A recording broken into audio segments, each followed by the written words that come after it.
Tech ലോകത്തു നിന്നുള്ള വാർത്തകളിലേക്ക്. രാജ്യത്തെ പകുതിയിലേറെ പേരും ഡാറ്റ സുരക്ഷയെക്കുറിച്ച് ഭയപ്പെടുന്നുവെന്ന റിപ്പോർട്ട്.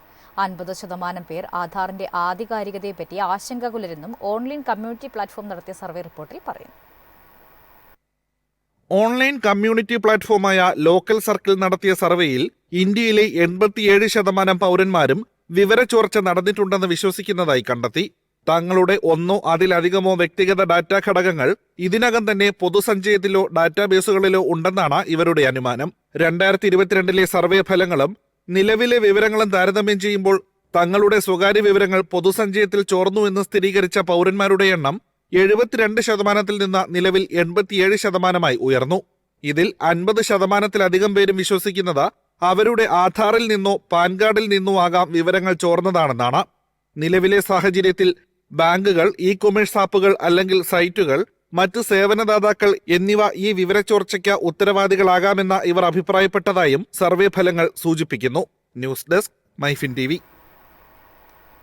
വ്യോമസേനയ്ക്ക് വേണ്ടി തദ്ദേശീയമായി പുതിയ മിസൈൽ വികസിപ്പിച്ച ഇന്ത്യ. ഖര ഇന്ധനത്തിൽ പ്രവർത്തിക്കുന്ന റാംജെറ്റ് എഞ്ചിനുള്ള ഗാന്ധീവം എന്ന പുതിയ മിസൈലാണ് ഇന്ത്യ നിർമ്മിച്ചത്. അസ്ത്ര MK1, അസ്ത്ര MK2 എന്നീ മിസൈലുകളുടെ പിൻഗാമിയാണ് DRDO നിർമ്മിച്ച ഗാണ്ഡീവ എത്തുന്നത്. സാധാരണ എയർ ടു എയർ മിസൈലുകളെ അപേക്ഷിച്ച് സോളിഡ് ഫ്യൂവൽ ഡക്റ്റഡ് റാംജെറ്റ് എഞ്ചിനിൽ മുന്നോട്ട് കുതിക്കുന്ന ഗാണ്ഡീവത്തിന് ശബ്ദത്തിനേക്കാൾ 4.5 മടങ്ങ് വേഗം കൈവരിക്കാനാകും. കണ്ണടച്ചു തുറക്കുന്ന വേഗത്തിൽ ലക്ഷ്യത്തെ തകർക്കുന്ന മിസൈലാണ് ഇവ. അസ്ത്രയെ അപേക്ഷിച്ച് അന്തരീക്ഷത്തിൽ നിന്ന് ഓക്സിജൻ വലിച്ചെടുത്താണ് ഇത് മുന്നോട്ട് കുതിക്കുന്നത്. അതിനാൽ പരമ്പരാഗത മിസൈലുകളെ അപേക്ഷിച്ച് ഭാരം കുറയും. കൂടുതൽ ഇന്ധനം ഉപയോഗിക്കാമെന്നതിനാൽ പ്രഹരപരിധിയും വർദ്ധിക്കും. അസ്ത്ര MK1 മിസൈലിന് പരമാവധി 110 കിലോമീറ്ററാണ് പ്രഹരപരിധി. MK2വിന് 160 കിലോമീറ്ററും. എന്നാൽ ഗാണ്ഡീവത്തിന് 300 മുതൽ 350 കിലോമീറ്റർ ദൂരത്തിലുള്ള ലക്ഷ്യങ്ങൾ വരെ തകർക്കാൻ സാധിക്കും. 220 കിലോഗ്രാം ഭാരമാണ് മിസൈലിനുള്ളത്. കാഴ്ചയ്ക്കപ്പുറമുള്ള ലക്ഷ്യങ്ങളെ വരെ തകർക്കാനായി അതിവേഗത്തിൽ കുതിച്ചെത്തുന്ന ഗാണ്ഡീവത്തിന്റെ പ്രഹരത്തിൽ നിന്ന് രക്ഷപ്പെടൽ അത്ര എളുപ്പമല്ല. യുദ്ധവിമാനങ്ങളെയും മറ്റു മിസൈലുകളെയും ഗാണ്ഡീവം ഉപയോഗിച്ച് തകർക്കാനാകും. സുഖോയ്, തേജസ് വിമാനങ്ങളിലും ഭാവിയിൽ ഇന്ത്യയുടെ 5ാം തലമുറ യുദ്ധവിമാനമായ MMCAയിലും ഉപയോഗിക്കാവുന്ന മിസൈലാണ് ഗാണ്ഡീവ. 2024 പരീക്ഷണത്തിൽ മിസൈലിന്റെ വിവിധ വശങ്ങൾ പരിശോധിച്ചിരുന്നു. തൃപ്തികരമായ പ്രവർത്തനമാണ് കാഴ്ചവെച്ചത്. News desk MyFin TV. കമ്പനിയുടെ രഹസ്യ വിവരങ്ങൾ ചോർത്തിയെന്ന ആരോപണത്തെ തുടർന്ന് 20ഓളം ജീവനക്കാരെ പിരിച്ചുവിട്ട മെറ്റ. മാധ്യമങ്ങൾക്ക് വിവരങ്ങൾ ചോർത്തി നൽകിയതിന് ഇനിയും കൂടുതൽ പേർക്കെതിരെ നടപടി ഉണ്ടായേക്കാമെന്നും മെറ്റ അറിയിച്ചു. കമ്പനിയുടെ രഹസ്യ വിവരങ്ങൾ ചോർത്തി നൽകിയെന്ന ആരോപണത്തെ തുടർന്നാണ് ഫേസ്ബുക്കിന്റെയും ഇൻസ്റ്റഗ്രാമിന്റെയും മാതൃകമ്പനി ജീവനക്കാർക്കെതിരെ കർശന നടപടിയെടുത്തത്. മാധ്യമങ്ങൾക്ക് വിവരങ്ങൾ ചോർത്തി നൽകിയതിന് ഏകദേശം 20 ജീവനക്കാരെ പിരിച്ചുവിട്ടതായി കമ്പനി അറിയിച്ചു.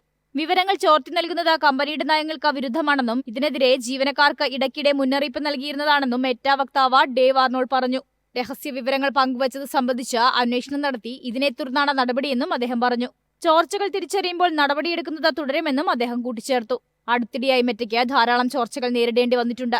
മെറ്റ CEO മാർക്ക് സക്കർബർഗിന്റെ നേതൃത്വത്തിൽ നടന്ന സ്വകാര്യ മീറ്റിംഗുകളിൽ നിന്നുള്ള വിവരങ്ങളടക്കം അടുത്തിടെ പുറത്തുവന്നിരുന്നു. മീറ്റിംഗിന് ശേഷം വിവരങ്ങൾ പങ്കിടരുതെന്ന് ജീവനക്കാർക്ക് മുന്നറിയിപ്പ് നൽകി. എന്നാൽ ആ മുന്നറിയിപ്പും ചോർന്നത് കമ്പനിയെ ഞെട്ടിച്ചു. വിവരങ്ങൾ ചോരുന്നത് നിരാശാജനകമാണെന്നും അതിനാൽ താൻ ഇനി തുറന്ന് സംസാരിക്കില്ലെന്നും സക്കർബർഗ് കഴിഞ്ഞ ആഴ്ചകളിൽ ജീവനക്കാരുമായുള്ള കൂടിക്കാഴ്ചയിൽ പറഞ്ഞിരുന്നു. അതേസമയം എന്തൊക്കെ വിവരങ്ങളാണ് ചോർന്നതെന്നോ ആരൊക്കെയാണ് ഇതിൽ ഉൾപ്പെട്ടിരിക്കുന്നതെന്നോ മെറ്റ കൃത്യമായി വ്യക്തമാക്കിയിട്ടില്ല. News desk MyFin TV. നൂതന സവിശേഷതകൾ അവകാശപ്പെടുന്ന പുതിയ OLED ഡിസ്പ്ലേ പാനലുമായി സാംസങ്.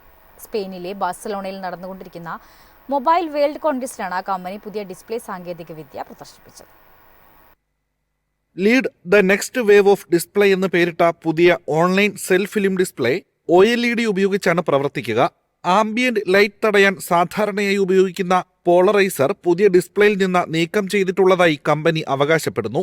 ഇതോടൊപ്പം സ്ക്രീനിന്റെ 50% തെളിച്ചം കുറയ്ക്കുകയും 5000 നൈറ്റ്സ് ഉയർന്ന പീക്ക് തെളിച്ചം കൈവരിക്കുവാനും കഴിയും. താരതമ്യേന കുറഞ്ഞ ഊർജ്ജം ഉപയോഗിച്ചാണ് ഈ ഡിസ്പ്ലേയുടെ പ്രവർത്തനം. സാംസങ്ങിന് പുറമെ മറ്റ് കമ്പനികളുടെ ഉപകരണങ്ങളിലും ഈ ഡിസ്പ്ലേ സംയോജിപ്പിക്കാൻ കഴിയുമെന്ന് കമ്പനി അവകാശപ്പെടുന്നു. മടക്കാവുന്ന ഉപകരണങ്ങളിൽ നിന്ന് ബാർ ടൈപ്പ് സ്മാർട്ട് ഫോണുകളിലേക്ക് OCF സാങ്കേതികവിദ്യ വികസിപ്പിക്കാനാണ് കമ്പനി ലക്ഷ്യമിടുന്നതെന്നാണ് പല റിപ്പോർട്ടുകളിലും സൂചിപ്പിക്കുന്നത്. ഈ പുത്തൻ ഡിസ്പ്ലേ സാങ്കേതികവിദ്യ ഭാവിയിൽ ടെക് ലോകത്തെ തന്നെ മാറ്റിമറിക്കാൻ സാധ്യതയുണ്ടെന്നാണ് വിലയിരുത്തൽ. സാംസങ്ങിന്റെ ഈ സാങ്കേതികവിദ്യ മറ്റുള്ള ടെക് ഭീമന്മാർ എങ്ങനെ പ്രതിരോധിക്കുമെന്നും കാത്തിരുന്ന് കാണേണ്ടി വരും. News desk MyFin TV. Magnite മോഡലിന്റെ 50,000 യൂണിറ്റ് കാറുകൾ കയറ്റുമതി ചെയ്ത നിസാൻ മോട്ടോർ ഇന്ത്യ ഫെബ്രുവരിയിൽ 6,239 യൂണിറ്റുകൾ കൂടി കയറ്റുമതി ചെയ്തതോടെയാണ് ഈ നേട്ടം കൈവരിച്ചത്. അടുത്തിടെ ലെഫ്റ്റ് ഹാൻഡ് ഡ്രൈവ് വിപണികളിലേക്ക് കൂടി നിസാൻ കയറ്റുമതി ആരംഭിച്ചത് നേട്ടം വേഗത്തിലാക്കി. ഫെബ്രുവരി മാസം ആഭ്യന്തര വിപണിയിൽ 2,328 വാഹനങ്ങൾ കൂടി വിറ്റഴിച്ച് കയറ്റുമതി ഉൾപ്പെടെ 8,567 വാഹനങ്ങളുടെ മൊത്തവിൽപ്പനയും നിസാൻ സ്വന്തമാക്കി. സ്റ്റിയറിംഗ് വീൽ ഇടതുവശത്തേക്ക് പുനഃസ്ഥാപിച്ചതല്ലാതെ മറ്റു മാറ്റങ്ങൾക്കൊന്നും LHDയിൽ കമ്പനി മുതിർന്നിട്ടില്ല. എക്സ്റ്റീരിയർ, ഇന്റീരിയർ ഡിസൈൻ, സുരക്ഷ, പവർ ട്രെയിൻ എന്നിവയെല്ലാം സമാനമാണ്. മുഖം മിനുക്കിയെടുത്ത മാഗ്നൈറ്റ് 6 വേരിയന്റുകളിലാണ് നിലവിൽ ലഭ്യമാകുന്നത്. 1.0 ലിറ്റർ പെട്രോൾ എഞ്ചിനാണ് വാഹനത്തിന്റെ കരുത്ത്. നാച്ചുറലി ആസ്പിരേറ്റഡ് എഞ്ചിനും ടർബോ എഞ്ചിനുമുണ്ട്. നാച്ചുറലി ആസ്പിരേറ്റഡ് എഞ്ചിൻ 72 bhp പവറും 96 Nm ടോർക്കുമാണ് നൽകുന്നത്. ടർബോ എഞ്ചിൻ 100 bhp പവറും 160 Nm ടോർക്കും ഉൽപ്പാദിപ്പിക്കും. 5 speed manual AMT CVT gear ബോക്സുകളാണ് ഉള്ളത്. ഇന്ത്യയിൽ നിലവിൽ മാഗ്നൈറ്റ് മാത്രമാണ് നിസാൻ നിർമ്മിക്കുന്നത്. രണ്ടാമത്തെ മോഡലായ എക്സ്ട്രെയിൽ വിദേശത്തു നിന്ന് ഇറക്കുമതി ചെയ്ത് ഇന്ത്യയിൽ വിൽപ്പനയ്ക്കെത്തുന്ന വാഹനമാണ്. ഇന്ത്യയിലെ വ്യവസായം ശക്തിപ്പെടുത്തുന്നതിനോടൊപ്പം കയറ്റുമതി കേന്ദ്രമായാണ് നിസാൻ ഇന്ത്യയെ പരിഗണിക്കുന്നത്. News desk MyFin TV.